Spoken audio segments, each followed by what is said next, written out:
Hi friends, இப்போ நம்ம என்ன டாபிக் பார்க்க போகிறோம் அப்படின்னா how to create slider in ReactJS. So first நம்ம என்ன பண்ண போகிறோம் அப்படின்னா நம்மளுடைய ப்ராஜெக்ட் வந்து எந்த லொக்கேஷனில் வேணுமோ அந்த லொக்கேஷனில் நியூவாக ஒரு ஃபோல்டர் க்ரியேட் பண்ணிக்கணும். ஸோ நான் என்ன பண்ணியிருக்கேன் அப்படின்னா எனக்கு வந்து என்ன லொக்கேஷனில் வேணுமோ அந்த லொக்கேஷனில் ஸ்லைடர் ப்ராஜெக்ட் அப்படின்னு சொல்லி ஒரு ஃபோல்டர் வந்து க்ரியேட் பண்ணுறேன். ஸோ அந்த ஃபோல்டரை ஓப்பன் பண்ணிவிட்டு அந்த பாத்துக்குள்ளே கமாண்ட் ப்ராம்ப்ட் வந்து ஓப்பன் பண்ண போகிறேன். ஸோ கமாண்ட் ப்ராம்ப்ட் வந்து ஓப்பன் ஆனதுக்கப்புறமா எனக்கு ஸ்லைடர் ப்ராஜெக்ட்ன்ற ஃபோல்டருக்குள்ளே என்னுடைய ரியாக்ட் ஆப்ஸ் நோட் மாடியூல்ஸ் எல்லாமே இன்ஸ்டால் ஆகணும். ஸோ அதுக்கான கமெண்ட் என்ன அப்படின்னா npx create react app last கொடுக்கறது வந்து நம்மளுடைய சாய்ஸ் என்ன நேம் நமக்கு வேணுமோ அந்த நேம் வந்து கொடுத்துக்கலாம்.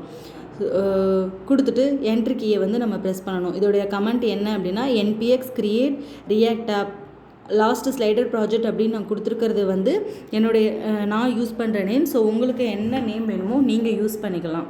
ஸோ என்ட்ரி கீ ப்ரெஸ் பண்ண உடனே நமக்கு நோட் மாடியூல்ஸ் எல்லாமே இன்ஸ்டால் ஆகும். ஸோ இது இன்ஸ்டால் எடுக்கிறதுக்கு சம்டைம்ஸ் எடுக்கும். ஸோ இன்ஸ்டாலேஷன் ப்ராசஸ் வந்து போய்கிட்டு இருக்குது. இப்போ ஸ்லைடர் வந்து நம்ம எதுக்காக யூஸ் பண்ணுறோம் அப்படின்னா ஒரு வெப் அப்ளிகேஷன் க்ரியேட் பண்ணும்போது ஸ்லைடர் யூஸ் பண்ணோம் அப்படின்னா அந்த வெப் அப்ளிகேஷன் பார்க்குறதுக்கு வந்து ரொம்ப க்ரியேட்டிவிட்டியாக இருக்கும். ஸோ அந்த ரீசனுக்காக தான் நம்ம வந்து என்ன பண்ணுறோம் அப்படின்னா ஸ்லைடர் யூஸ் பண்ணுறோம். இது one of the most important concept in React. So இப்போது நமக்கு நோட் மாடியூல்ஸ் வந்து இன்ஸ்டால் ஆகிட்டே இருக்குது. Initialized GitHub repository. So next வந்து நமக்கு என்னென்ன இன்னும் சம் இன்ஸ்டாலேஷன் ப்ராசஸ் இருக்குது. So then remaining installation process also install ஆகிட்டுருக்கு. ஸோ லாஸ்ட்டாக வந்து நமக்கு என்ன வரணும் அப்படின்னா நம்மளுடைய கமாண்ட் ப்ராம்ப்டில் வந்து நமக்கு என்ன வியூ ஆகணும் அப்படின்னா ஹாப்பி ஹேக்கிங் அப்படின்றது வியூ ஆயிடுச்சு அப்படின்னா சக்ஸஸ்ஃபுல்லாக இது வந்து நமக்கு இன்ஸ்டாலேஷன் ஆயிடுச்சு அப்படின்றதுக்கான அர்த்தம். ஸோ நெக்ஸ்ட்டு நம்ம என்ன பண்ணணும் அப்படின்னா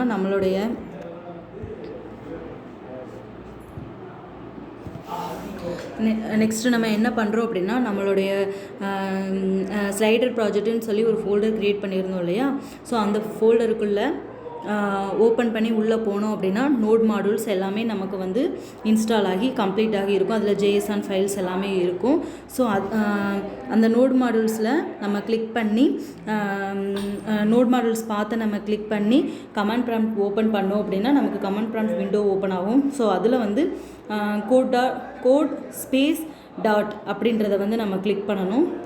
நம்ம கிளிக் பண்ணோம் அப்படின்னா நமக்கு வந்து நம்மளுடைய ப்ராஜெக்ட் இந்த நோட் மாடியூல்ஸ் எல்லாமே விர்ச்சுவல் ஸ்டுடியோ கோடில் நமக்கு வந்து ஓப்பன் ஆகும். ஸோ நமக்கு இந்த ஸ்க்ரீன்லேயே தெரியும் நான் என்ன பாத்தில் என்ன நேமில் ப்ராஜெக்ட் வச்சுருக்கணும் அது எல்லாமே நமக்கு இந்த இதுலேயே வியூ ஆகும். ஸோ இப்போ வந்து விர்ச்சுவல் ஸ்டுடியோ கோடில் நம்மளுடைய நோட் மாடியூல்ஸ் நான் கொடுத்த ஸ்லைடர் ப்ராஜெக்ட்ன்ற நேமோட எனக்கு இங்கே வந்து வியூ ஆகிருச்சு. ஸோ ப்ராஜெக்ட் ஓப்பன் ஆன உடனே ஃபஸ்ட்டு நம்ம என்ன பண்ணணும் அப்படின்னா app.css இருக்கிற CSS கமெண்ட் எல்லாத்தையுமே நம்ம டெலீட் பண்ணணும். ஏன்னா டிஃபால்ட்டாக நமக்கு இதுதான் ரன் ஆகும். ஸோ அதனால் நம்ம இதெல்லாம் எடுத்து விட்டுட்டு நியூ ஃபோல்டர் க்ரியேட் பண்ணணும். நான் ஃபஸ்ட்டு க்ரியேட் பண்ணுற எஸ்ஆர்சியில் கிளிக் பண்ணி ஃபஸ்ட்டு நான் க்ரியேட் பண்ணுற ஃபோல்டர் நேம் வந்து காம்பனன்ட்ஸ். நெக்ஸ்ட்டு நான் காம்பனண்ட்டை கிளிக் பண்ணி நியூவாக ஒரு ஃபோல்டர் க்ரியேட் பண்ணுறேன். அது வந்து அசட்ஸ். ஆஃப்டர் த காம்பனண்ட்டை கிளிக் பண்ணி அனதர் ஒன் ஃபோல்டர் க்ரியேட் பண்ணுறேன். அது வந்து என்ன அப்படின்னா ஸ்லைடர்ன்ற ஃபோல்டருக்குள்ளே slider.js அப்படின்ற ஒரு ஃபைல் க்ரியேட் பண்ணியிருக்கேன். என்கிட்ட டிஃபால்ட்டாக கோடு இருக்குது. ஸோ நான் அந்த கோடை வந்து என்னுடைய JS ஃபைலில் நான் வந்து மூவ் பண்ணுறேன். இந்த கோடு உங்களுக்கு விசிபிளாக தான் இருக்கும். நீங்கள் இதை பார்த்து என்டர் பண்ணிக்கலாம்.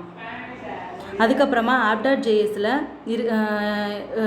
இருக்கிற அன்வான்ட் கமெண்ட்ஸ் எல்லாமே நம்ம ரிமூவ் பண்ணிவிட்டு என்னுடைய ஃபைல் நேம் என்னவோ slider.js என்னுடைய ஃபைல் நேமை உள்ளே மென்ஷன் பண்ணணும். ப்ளஸ் அதை நான் இம்போர்ட்டும் பண்ணணும். அப்படி இம்போர்ட் பண்ணோம் அப்படின்னா அந்த என்ன ஃபைலையும் நான் இம்போர்ட் பண்ணி app.jsக்குள்ளே மென்ஷன் பண்ணுறனோ அது நமக்கு இங்கே வியூ ஆகும். ஸோ நான் இங்கே மென்ஷன் பண்ணியிருக்கேன் பார்த்தீங்களா, இதே மாதிரி நீங்கள் மென்ஷன் பண்ணிங்கன்னா உங்களுக்கு கரெக்டாக இருக்கும். ஸோ அப்புறமா என்ன பண்ணணும் அப்படின்னா அசட்ஸுக்குள்ளே நான் இப்போ என்ன பண்ண போகிறேன் அப்படின்னா இமேஜஸ், என்னென்ன இமேஜஸ் எனக்கு ஸ்லைடரில் வரணுமோ அந்த இமேஜஸ் எல்லாமே ஆல்ரெடி என்னுடைய லோக்கலில் நான் டவுன்லோட் பண்ணி வச்சுருக்கிறேன். இப்போது நமக்கு தேவையான இமேஜஸை வந்து என்னுடைய டவுன்லோட் ஃபைலில் இருந்து காப்பி பண்ணி என்னுடைய அசட் ஃபோல்டர் என்னுடைய அசட் ஃபோல்டர் எங்கே இருக்குன்னா ஈ: ஸ்லைடர் ப்ராஜெக்ட்ன்றதுக்குள்ளே எஸ்ஆர்சிக்குள்ளே காம்போனன்ட்ஸ்குள்ளே அசட்ஸ்ன்னு ஃபோல்டர் இருக்கும். அங்கே போய் எனக்கு தேவையான இமேஜஸ் எல்லாத்தையுமே நான் வந்து பேஸ்ட் பண்ணுறேன். ஸோ இப்போ இமேஜஸ் எல்லாமே இங்கே வந்து பேஸ்ட் ஆயிடுச்சு. அடுத்ததாக என்ன பண்ணணும் அப்படின்னா என்னுடைய விர்ச்சுவல் ஸ்டுடியோவில் நியூ டெர்மினல் ஒன்று ஓப்பன் பண்ணிவிட்டு டெர்மினலில் கீழே வந்து கமெண்ட் ஓப்பன் ஆகும். ஸோ இந்த ப்ராஜெக்ட் வந்து எந்த லொக்கேஷனில் இருக்கோ அந்த லொக்கேஷன் வந்து நமக்கு கீழே டெர்மினலில் வந்து காமிக்கும். ஸோ டெர்மினலில் அது அந்த ஈ: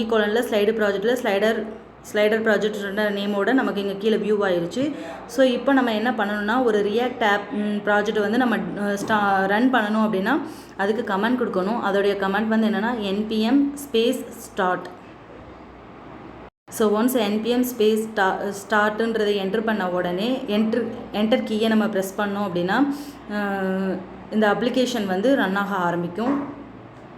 ஸோ ப்ராஜெக்ட் ஸ்டார்ட் ஆக ஆரம்பிச்சிருச்சு அப்படின்னா நமக்கு இந்த மாதிரி வெப் அப்ளிகேஷன் நம்ம க்ரோமில் ஃபயர்பாக்ஸ் ஏதோ ஒரு இதில் வந்து ஓப்பன் ஆகும். ஃபஸ்ட்டு இப்போ ப்ராஜெக்ட் லோட் ஆகிட்டுருக்கு. நமக்கு இப்போ அவுட்புட் வந்து வியூ ஆயிடுச்சு.